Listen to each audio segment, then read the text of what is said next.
দর্শক, আমরা আবার একটু জ্বালানি তেলের সংকটের খবরাখবর জানবো। বরিশাল থেকে যুক্ত আছেন আমাদের সহকর্মী কাউসার হোসেন রানা এবং গাইবান্ধা থেকে যুক্ত আছেন আসাদুজ্জামান মামুন। আমরা শুরুতে রানার সঙ্গে কথা বলবো। রানা, জানাবেন সেখানকার ফিলিং স্টেশনগুলোর সব শেষ কি আপডেট?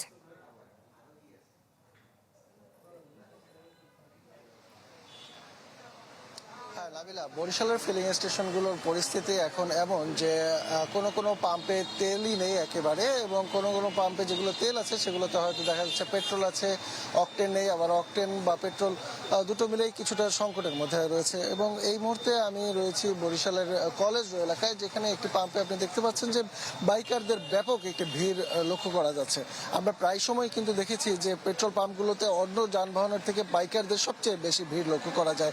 এবং যথারীতি বাইকারদের কিন্তু অনেকেই বলছেন যে যাদের তেলের খুব বেশি প্রয়োজন নেই তারা যদি ভিড়টা না করে, তাহলে এই যে সংকট যেটা চাক্ষুষ দেখা যাচ্ছে, এই সংকটটি এইভাবে থাকবে না।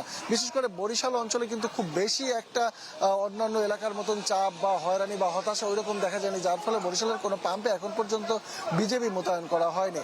তবে পাম্পে আসার পরে তেলের সিরিয়াল নেওয়ার জন্য, বাইকারদের যে সিরিয়াল সেইটি নেওয়ার জন্য কিন্তু দেখা গেছে যে অনেকের ভিতরে তর্কাতর্কি, হাতাহাতি না হলেও একটা বাকবিতণ্ডার সৃষ্টি হয়, এবং এখনো এই মুহূর্তে আমরা দেখতে পাচ্ছি যে বাকবিতণ্ডার অবস্থা রয়েছে। তো এই পরিস্থিতিগুলো কিন্তু নিজেদের মধ্যেই সমাধান করে নেওয়া যায়। আমরা কথা বলেছি ফিলিং স্টেশনগুলোর কর্তৃপক্ষের সাথে, তারা জানিয়েছেন যে সরকার থেকে যে ট্যাগ অফিসার দেওয়া হয়েছে সেই ট্যাগ অফিসারের প্রতিনিধি তাদের পাম্পগুলোতে এসে পরিদর্শন করে যাচ্ছেন।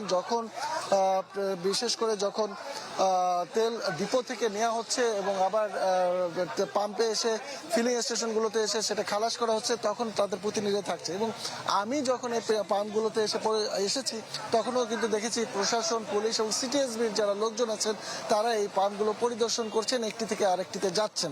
বরিশালে এখন পর্যন্ত তেল পাচ্ছেই না একেবারে, এই পরিস্থিতি নেই। এক পাম্পে না গেলেও অন্য পাম্পে পাওয়া যাচ্ছে। এই হচ্ছে বরিশালের পরিস্থিতি। নাবিলা। কাউসার হোসেন রানা, আপনাকে অনেক ধন্যবাদ। এবারে একটু আমাদের সহকর্মী আসাদুজ্জামান মামুনের সঙ্গে কথা বলবো। তিনি গাইবান্ধা থেকে যুক্ত আছেন। মামুন, জানাবেন, কোথাও তো অকটেনের সংকট, কোথাও ডিজেলের সংকট, সেখানে কি পরিস্থিতি সেই স্টেশনগুলোতে, এবং যারা গ্রাহকরা অপেক্ষা করছেন তারা কি বলছেন দুর্ভোগের বিষয়ে? হ্যাঁ নাবিলা, দেখতে পাচ্ছেন যে আমি হোটেল আর রহমান পেট্রোল পাম্পে আছি। তো এখানে কিন্তু সকাল 9টা থেকে প্রায় 10টার কাছাকাছি, 1 ঘন্টা ব্যাপী আপনার সড়ক অবরোধকারী বাইক চালকরা যারা ছিল, গাইবান্ধা পলাশবাড়ি সড়কে অবরোধ করেছিল। তখন কিন্তু এই খবর পাওয়ার পরে প্রশাসনের পক্ষ থেকে কিন্তু এখানে যে ট্রাক অফিসার রয়েছে সেই ট্রাক অফিসার কিন্তু এই পেট্রোল পাম্পে চলে আসেন এবং বাইকারদের সাথে কথা বলেন, চালকদের সাথে কথা বলেন যে তারা কি কারণে তেল দিচ্ছে না সেটা।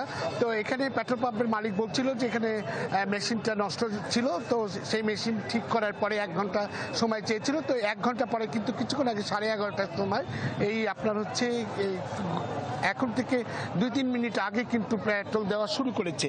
আমি যদি আপনাকে দেখাই যে এখানে কিন্তু শত শত বাইক চালকরা রয়েছেন যারা এই বাইক নিয়ে রাত্রে 12টা থেকে শুরু করে এখানে অবস্থান করছেন, এখানে সিরিয়াল অনুযায়ী রয়েছেন। এবং আপনার হচ্ছে দেখাতে চাই যে এই বাইক রাইডাররা যারা বলছে তারা বলছে যে গত 3 দিন থেকে এই পেট্রোল পাম্পের মালিক তাদেরকে এখন না তো আরেক সময় সকালে, না তো দুপুরে না তো সন্ধ্যায় বা রাতে এইভাবে করে কিন্তু তেল দেওয়ার কথা বলেছিল। তার পরিপ্রেক্ষিতে তারা কিন্তু রাত 12টা থেকে তারা অবস্থান নিয়েছিল। এখানে দেখতে পাচ্ছেন যে ব্যারিকেডের মাধ্যমে, এখানে সিরিয়ালের মাধ্যমে প্রশাসনের পক্ষ থেকে কিন্তু এখানে আপনার তেল দেওয়া হচ্ছে। এই তেলটা কিছুক্ষণের আগে শুরু করেছে তেল দেওয়াটা। আমি যদি দেখাই যে এখানে অজস্র ভিড় আপনার রয়েছে, তো এখানে কিন্তু তেল দিচ্ছে। তো তেল দেওয়ার কারণে কিন্তু এখানে আপনার হচ্ছে এই তেল দিবে, তেল নিচ্ছে সরাসরিভাবে। এখানে কতক্ষণ তেল দিতে পারে এই জিনিসটা দেখার বিষয় রয়েছে। এই চিত্রটা কিন্তু গাইবান্ধা জেলার প্রতিটি পেট্রোল পাম্পে রয়েছে। তো আমি যেটা জানতে চাই, জেলা মামুন জানাচ্ছিলেন সেখান থেকে। সবশেষ ধন্যবাদ আপনাকে।